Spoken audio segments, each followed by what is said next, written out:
The governor race in Ohio is down to a dead heat, but the queen of vaccines, Amy Acton, just got destroyed in the latest ad. Before we get started, my name is Casey. I'm a husband, father, a therapist of more than a decade, and a concerned conservative man. I've lived in Ohio for 35 years, and I've seen the deindustrialization and degradation of my society and culture. That's why I care very deeply who runs our state. If you can get behind that kind of mentality, I would love your support. Please like, share, subscribe. The Fauci hearings have gone on for last previous week, and although he said nothing while he was on the stand, he did manage to drag down the Ohio gubernatorial candidate Amy Acton with him, as she has said that he was a personal hero of hers. Watch this. And don your mask. So Respectfully decline to answer based upon my rights under the Fifth Amendment. I'm holding Ohio in my arms and I'm like single-handedly like, be gone, virus. Decline to answer based upon my rights under the Fifth Amendment. Dr. Fauci is also someone I would call a hero. Moderate COVID-19 outbreak. We're gonna have multiple Wuhans in this country. Decline to answer based upon my rights under the Fifth Amendment. But in those early days, the mortality rate was 50%. Decline to answer based upon my rights under the Fifth Amendment. I'm coming back home and wondering why everybody at home doesn't see what I see. Amy Acton, while running as the health secretary in the state of Ohio during COVID, said that she was in favor of vaccine passports as well as mandatory vaccinations for private business. She was pressed on this by a reporter as he said, well, how does that align with the Bill of Rights and what we are given as citizens underneath the Constitution? And she has no answer to this other than to deflect and obfuscate the fact that she said it, because at the time, just like Fauci, she was power hungry, and as soon as she saw it, she ran as fast as she could to grab up as much authority as she could as the health director under DeWine. The question is two parts. First, do you see this as a violation of our constitutional right to privacy? You must be aware, Dr. Acton, that your statement set off civil libertarian alarm bells across the state. And secondly, given that sentiment, do you still support mandatory vaccination and immunity certificates? But I was actually referring to it in a different context. I was referring to it in the context of business. As the Democratic playbook runs forward for the November elections, she, along with many of her other peers in the Democratic Party, have said that they are going to make things cheaper and that they are going to somehow magically, through their governmental tax the rich policy, they are going to make everyone else at the bottom rise up. And that is a tempting sermon to adhere to or to be admonished by if you're one of the people in the masses in these states. However, we know that Democrat, aka socialist politics, does not add up to the bottom up empowerment that they say that they are into. We can see this firsthand as it is played out under Zoran Mamdani in New York, and we have absolutely zero chance of a Democrat governor with more bureaucracy, more policy, more authority, and more oversight. There is zero chance that that leads to more affordability here at the bottom. Instead of giving a tax break to billionaires, as governor, I intend to give a tax cut to the rest of us. That's what we're gonna do. We're going to lower this family's health care costs. We're going to alleviate their medical debt for pennies on the dollar. We're going to fully fund their public schools. We're going to make, that's right, teachers. We are going to make this childcare affordable. We're going to lower those utility bills. We're going to get them better paying jobs and a little money in their pocket. And we're going to make sure they and their parents can age in place. You know what? Bottom line is, Governor, is I'm going to fight back against the cost of corruption that all of us are paying for. And Ohio, this is my promise.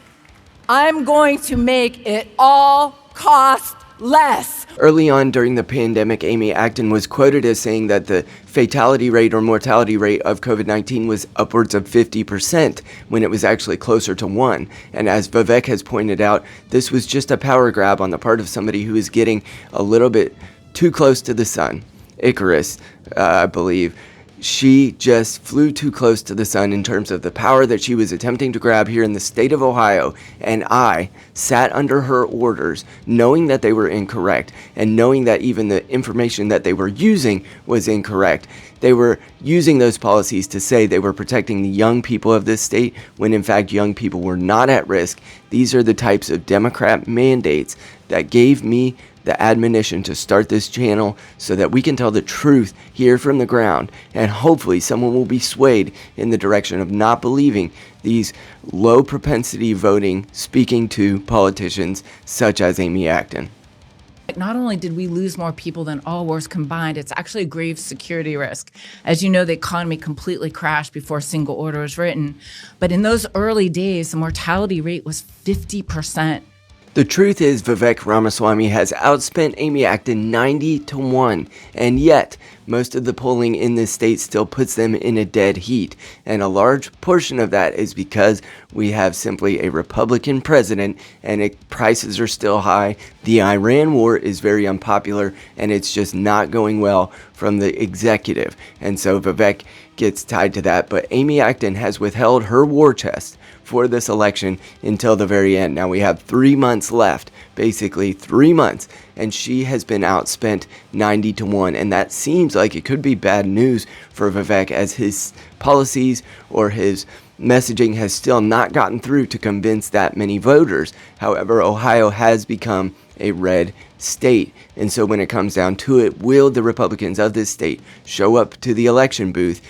That depends somewhat on what Vivek says. He has come out with several views that have been marginal at best to the Ohio worker, and as he continues, and he's very good at glad-handing the public, as he continues to do that, will he be able to convince enough people to have enthusiasm for his campaign that he might come out? Now, I have been in Ohio, and I've seen one sign for this election thus far. You know, the little signs that people put out in their yards. I've seen one sign, and it's for Vivek. Now, there is just not a lot of enthusiasm for this race, and part of that is because really we've run non-ideal candidates on both sides. However, I do have people in my comment section that come in and say that Vivek is a vigorous guy and that he's going to do well, at least in terms of big business, and I do believe that. You can make Ohio an outpost for big business in lieu of what it has been, which is just a top-down bureaucracy. Take it from someone who has family businesses that have been in this state for multiple decades.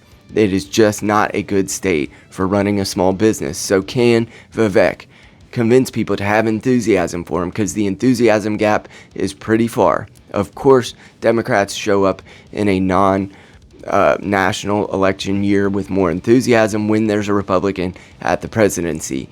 Can we muster enough enthusiasm to put Vivek over the finish line? He's not a perfect candidate. I don't support him in all that he says. His TPUSA speech, I thought or CPAC speech, was not helpful. However, I do not want a state operated by somebody who is so willing to put us behind closed doors, lock us down, and keep us there, and lie about what the actual numbers were in accordance with COVID-19. That just cannot happen. I refuse to go down without swinging, and in that case, I would love your support. We all know Vivek isn't perfect. However, please pray for us. Ohio needs grace. Ohio needs mercy, and Ohio needs small business more than anything else. Please pray for us. And if you can support this channel at all, I would love your help in getting the message out. We believe in building a future of faith, fatherhood, and freedom, and that starts, at least for me, in Ohio first. Thank you for watching.